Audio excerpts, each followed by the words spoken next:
Isipin mo ito. Sa loob lamang ng 6 na araw, nagbago ang buong mapa ng Middle East.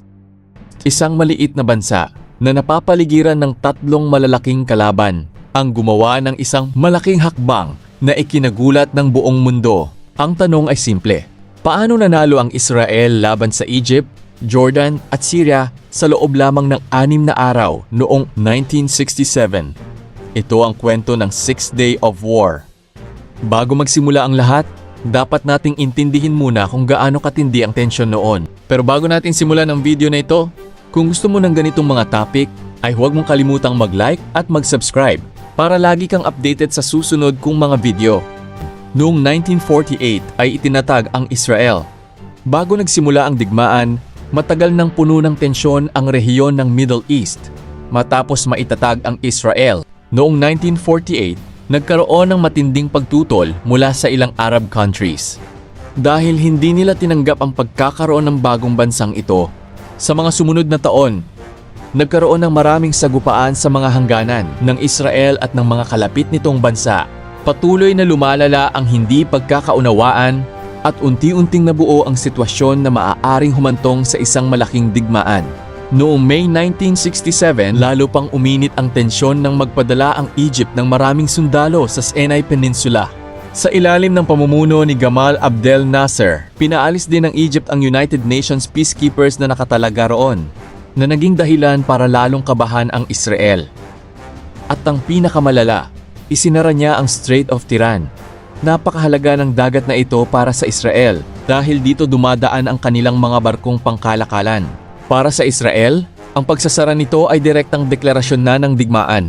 Hindi na naghintay pa ang Israel. Noong June 5, 1967, maaga pa lamang sa umaga, bandang alas 7:45 ng umaga, lumipad ang halos lahat ng eroplano ng Israel patungo sa Egypt.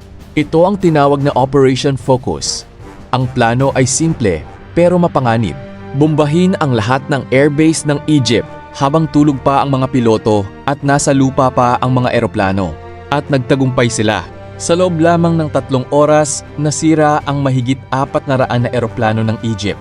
Ibig sabihin, wala nang panlaban sa ere ang Egypt. Dahil dito, nakuha agad ng Israel ang kontrol sa himpapawid.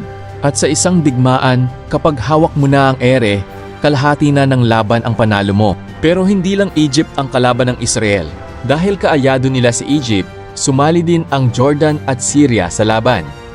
Noong June 5 din, inutusan ng Jordan ang kanilang mga sundalo na bombahin ang West Jerusalem gamit ang malalakas na kanyon. Sumagot agad ang Israel. Pumasok ang mga sundalong Israel sa West Bank at nagsimula ang matinding labanan sa loob ng Old City ng Jerusalem. Ito ang pinaka-emosyonal na bahagi ng digmaan dahil dito matatagpuan ang Western Wall na pinakasagrado para sa mga Hudyo. Sa loob ng 3 araw, mula June 5 hanggang June 7, 1967, nakuha ng Israel ang buong West Bank at East Jerusalem galing sa Jordan. Unang beses sa loob ng 19 na taon na nakabalik ang mga Hudyo sa kanilang pinakasagradong lugar. Habang mainit ang laban sa Egypt at Jordan, tahimik pa ang Syria sa mga unang araw.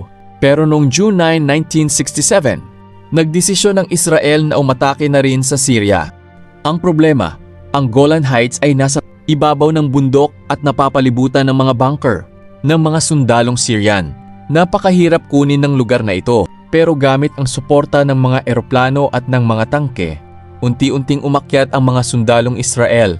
Sa loob lamang ng 2 araw, mula June 9 hanggang June 10, 1967, nakuha din ng Israel ang Golan Heights. Ito ang huling malaking labanan ng digmaan. Pagdating ng June 10, 1967, opisyal na natapos ang 6th-day war. 6 na araw lang ang lumipas mula noong June 5. Sa napakaikling panahon na iyon, halos naging 3 beses ang laki ng lupain ng Israel. Nakuha nila ang Sinai Peninsula na 5 beses mas malaki sa Israel mismo galing sa Egypt.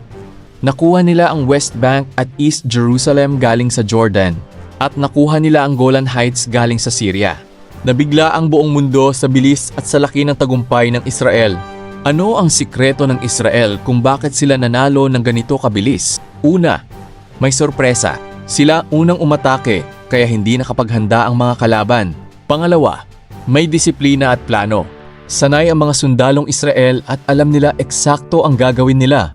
Pangatlo, kontrol sa ere. Dahil nasira agad ang Air Force ng Egypt, wala nang naging sagabal sa mga eroplano at tangke ng Israel. Dahil sa tatlong ito, hindi na nakarecover ang Egypt, Jordan at Syria. Pero kahit tapos na ang labanan, hindi natapos ang problema.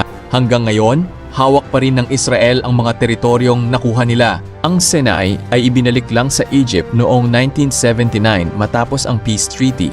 Pero ang West Bank, East Jerusalem at Golan Heights ay hawak pa rin nila hanggang ngayon. Maraming Palestinian ang napalaya sa kanilang mga bahay dahil dito. At mas lumala pa ang galit at tensyon sa pagitan ng Israel ng mga kapitbahay nito. Sa huli, ang Six-Day War ay hindi lamang kwento ng isang mabilis na tagumpay. Ito ay paalala na sa loob lamang ng 6 na araw, maaaring magbago ang mapa, ang politika, at ang buhay ng milyong tao. Ang Six-Day War ay naging halimbawa kung paano maaaring baguhin ng isang digmaan ang takbo ng kasaysayan. Kahit 6 na araw lamang itong tumagal, ang epekto nito ay umabot ng maraming dekada. Ang 6 na araw na digmaan ay hindi lamang kwento ng isang mabilis na tagumpay ng isang bansa. Ito ay kwento ng estratehiya, tensyon, at mga desisyong nagbago sa buhay ng milyon-milyong tao.